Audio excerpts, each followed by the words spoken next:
We mentioned a few concepts last week, which I'll just remind you of. So, with a group action, there are three ingredients. You need a group, G, which is going to be the actor.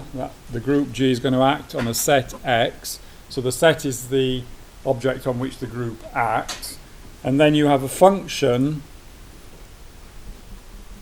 which tells you how the group acts. So the function, which we often denote as star, is actually a function from G cross X to X. In other words, it takes an ordered pair consisting of a group element and an element of the set, and it maps it to something that we're G star X, so we're using infix notation in general, and that's another element of big X.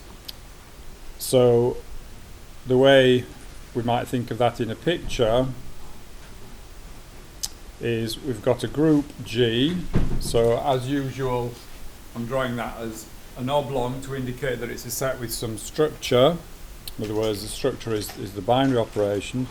And then we've got a set X, which in general just be a set. There's no structure on X in general, although there might be.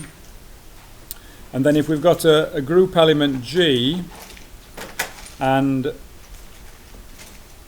an element little x of big X, together we can move little x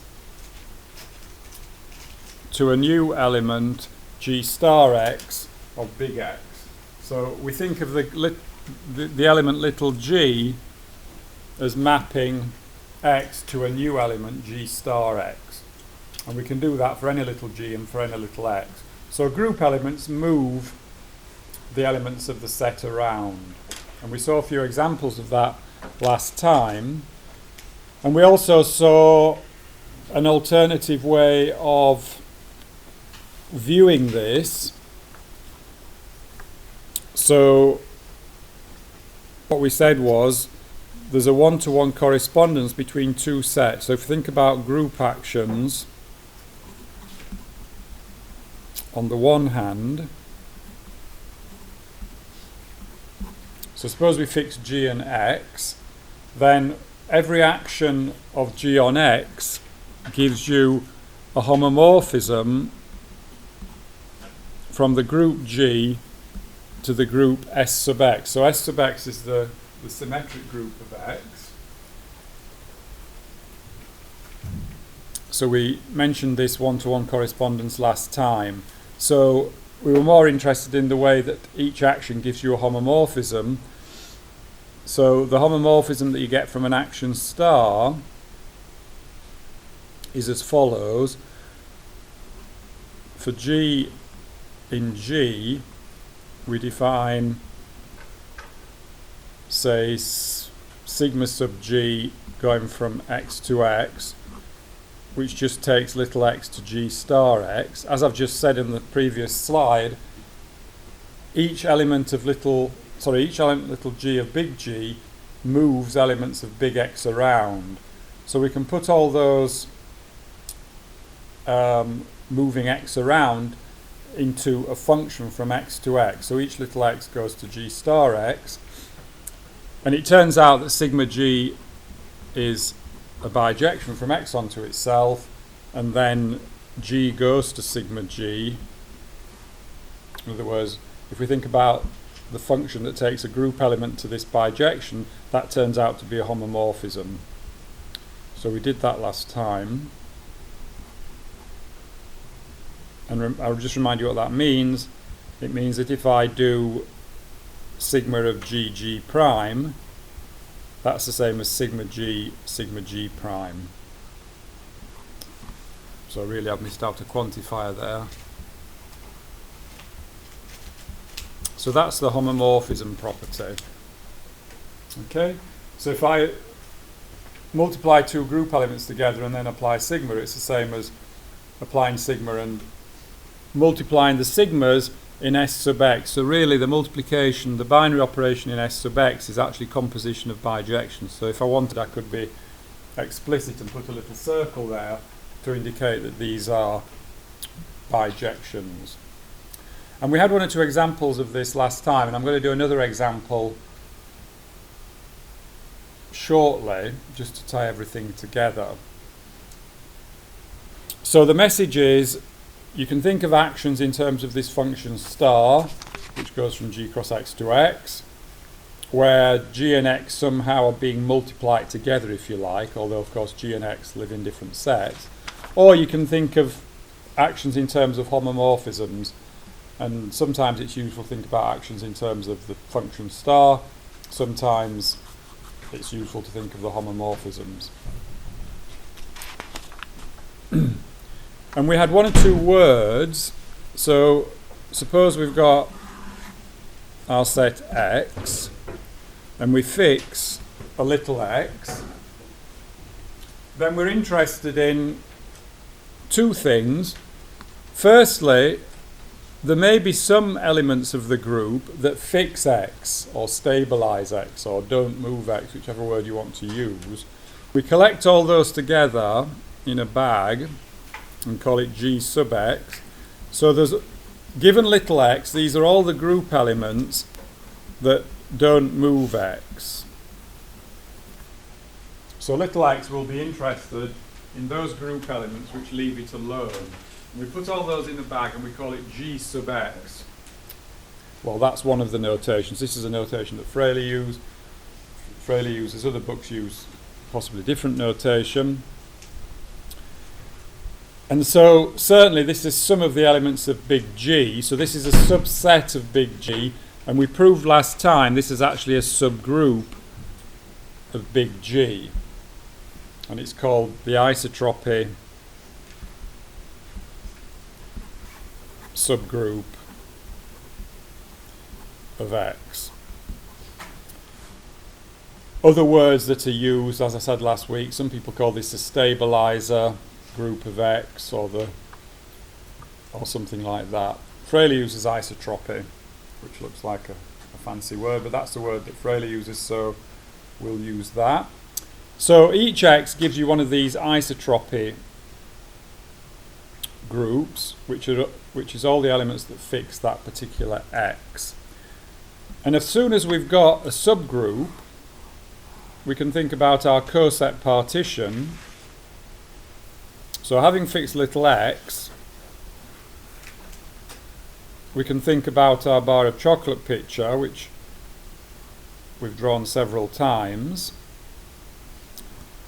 And we can relate this coset partition to the action in a particular way. And we mentioned this right at the end of last time, but I just want to revisit it because it was slightly rushed, and perhaps I'll even prove the result, and then we'll do another example of this.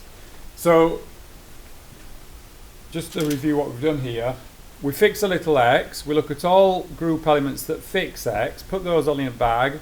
It turns out that this subset of G is actually a subgroup of G. Everything fits together nicely. And as soon as we've got a subgroup, we can do our coset decomposition, either left cosets or right cosets. Well, the default is we use left cosets.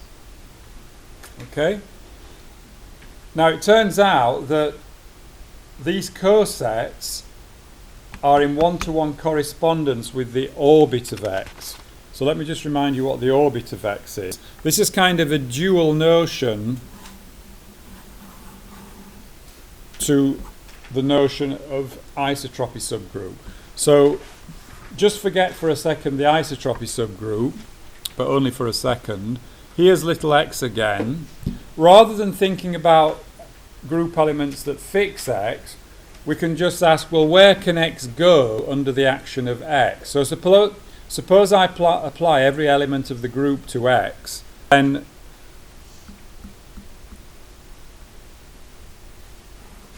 we'll get some subset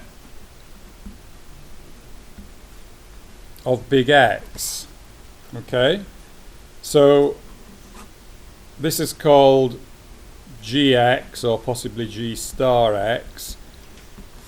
So the idea is we're acting with every element of the group on x. So sloppy language is that we just take every element of the group little g in turn, and we act with that element of the group on x, so that might be g star x there. So that particular element has moved x to there. We collect all these g star x's together in a bag, and this is called the orbit of x. So it's where x can go if we move it using the group. Now, as always, I do a sloppy version and a precise version. The sloppy version, as always, is one that you can work with, but if pressed, you should be able to write down a precise version. So what's this more precisely? It's all the elements of x, which can be written as g star x for some group element little g. So these two things are the same. The top one is a slightly sloppy version, and the bottom one is precise set builder notation. And I'm trying always to write both down. The top one is a bit more explicit and kind of does what it says on the tin. We're just collecting all these g star x's together as g runs over big G. Remember, we fixed x to start with. So this is a subset of x. And since x is just a set, we can't say anything other than in general that it's a subset of x. Now think about orbits and stabilizers together. It turns out there's a kind of trade-off between orbits and stabilizers. Because you see, if you had a big, sorry, I'm using the word stabilizer now, isotropy subgroup is what Fraley uses. If you had a big isotropy subgroup, that would mean that lots of group elements fix x. So there would be fewer group elements to move x around. Conversely, if the orbit was big, that would mean x could be moved around to lots of different places using the group elements. So there would be fewer group elements to fix x. So you expect that if the orbit gets bigger, the isotropy subgroup should get smaller, and conversely. And in fact, there's a theorem called the orbit isotropy theorem, or the orbit stabilizer theorem, that puts that into a more precise statement, and I want to talk about that now. So I'm going to collect together now the two concepts that I've just been mentioning. Isotropy subgroups, so those are the elements the group elements that fix a particular element of the set on which the group is acting, and orbits, which is where a particular element can be moved to. So can I draw my both pictures on the same page? So I'm now fixing an x as I was before. I'm interested in a particular little x. So on the one hand, I've got the isotropy subgroup and the corresponding coset decomposition. So that's all living in big G. And on the other hand,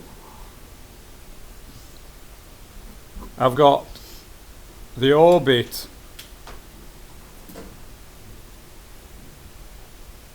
of x, which is a subset of big X. And what I've just said is, we expect that if the isotropy subgroup is big, then the orbit will be small, and conversely. And in fact, what we find is there's a one-to-one correspondence between the cosets, in other words, the slabs in the bar of chocolate, and the elements of the orbit. And I've drawn that here. There are 4 cosets in my picture, and there are 4 elements in the orbit. So this is obviously a schematic picture. So in general, there's a one-to-one correspondence between the orbit elements and the cosets. So So the bigger the orbit, the more cosets there are, but if there are more cosets, it must mean the subgroup is smaller. Right? If G is fixed, if there are more slabs, then each of them must be small. Conversely, if the orbit is smaller, there'll be fewer elements in the orbit, so there'll be fewer slabs here, so the subgroup will be bigger. So let's write down a precise statement of that. We did this last week, but I'll revisit it. And I'll state it in a slightly different way, possibly to the way in which Fraley states it. So this is isotropy orbit theorem. Some people call it the orbit stabilizer theorem. So this theorem is going to say precisely what it means to say that if the orbit gets bigger, the isotropy subgroup gets smaller. And this theorem is one that leads directly into the application in combinatorics that you'll see with Rees. In fact, if you want to read ahead a little bit in Fraley, the next section, which I haven't asked you to look at, will be where Rees takes over on this little topic. Okay? So this will only be a small part of what you do next semester, but it will be a connection between the combinatorics and the group theorem. And it leads to what's called Burnside's theorem, or sometimes not Burnside's theorem, because there's a bit of controversy who actually wrote down the theorem first, which is all about counting orbits, and has got some nice applications in combinatorics. But for us, this will be where we finish in this semester. So let G be a group.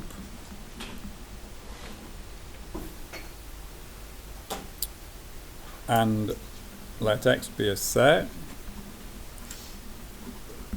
And we're going to have a group action star. Let star be an action of G on X.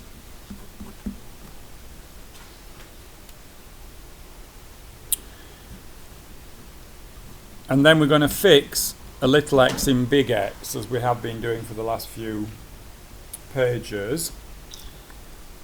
Then there is a one-to-one correspondence, let's state it this way,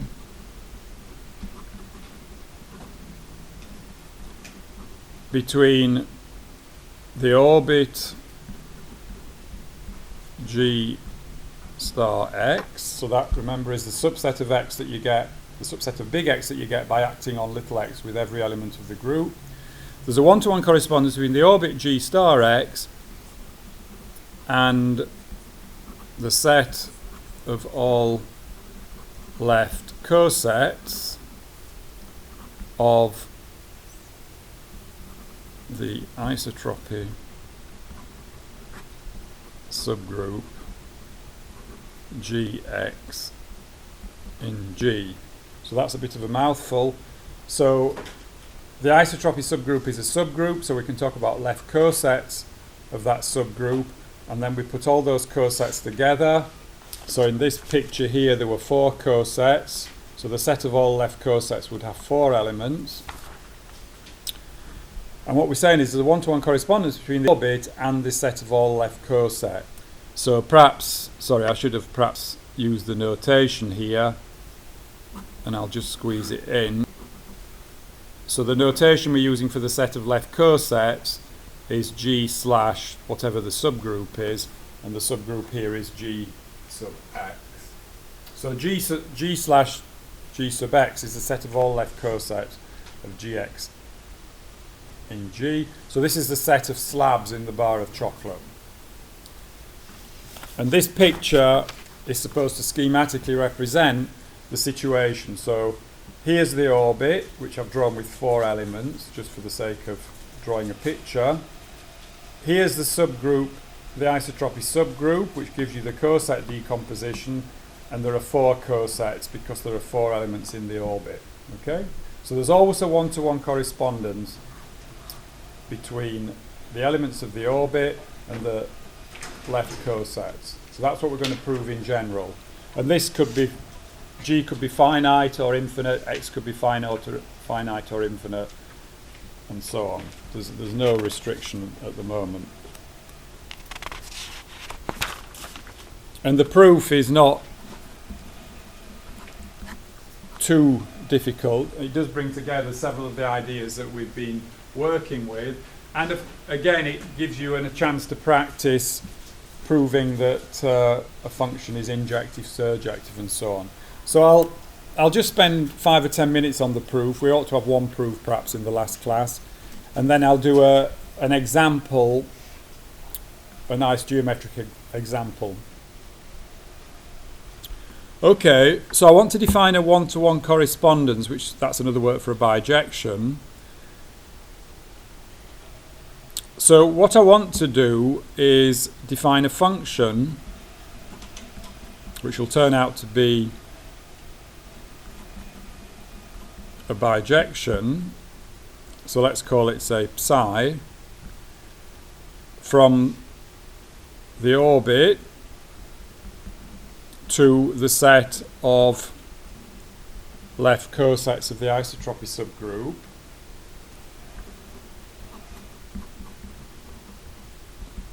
So if I want to show that there's a one-to-one correspondence between these two sets, I've got to define a bijection from one onto the other.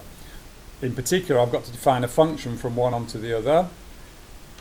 So I'm going to start by defining this function. So what does this function have to do? Well, the input is an element of the orbit, and the output should be a left coset. So what does an element of the orbit look like? Well, an element of the orbit looks like g star x. Remember, we fixed x, so an element of the orbit of little x is g star x for some g in big G. So what I want to do is to produce a left coset from these data. Well, a left coset of a subgroup looks like a group element times that left coset. Well, which group element do we have around? Answer, we have little g. So the obvious thing to write down is that. So we input an element of the orbit and out pops a left coset. So that's the obvious thing to write down. Well, it's obvious with a bit of kind of experience and playing around with what the possibilities might be, so perhaps I shouldn't use the word obvious. But this is kind of the only thing we can write down. If we want to construct a left coset, we need a group element. Here's a group element that we can use. So that's the thing we want to write down. But there's, as always, with this kind of setup, we've got something to check, because g star x is certainly an element of the orbit. So let me just do a little aside here. So there's x, there's little x. Here's the orbit.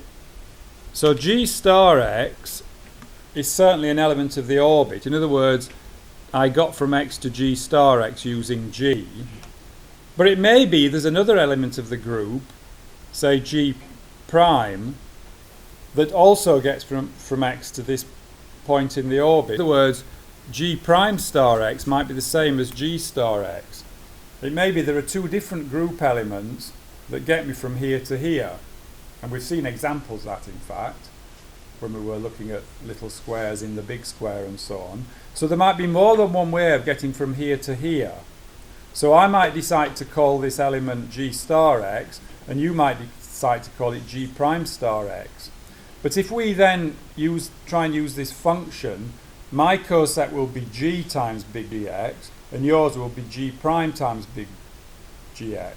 And if this is going to be a function which gives a unique output, I better make sure that those two things are the same. So I've got to check that this is well defined. In fact, I should have checked that before I even wrote it down.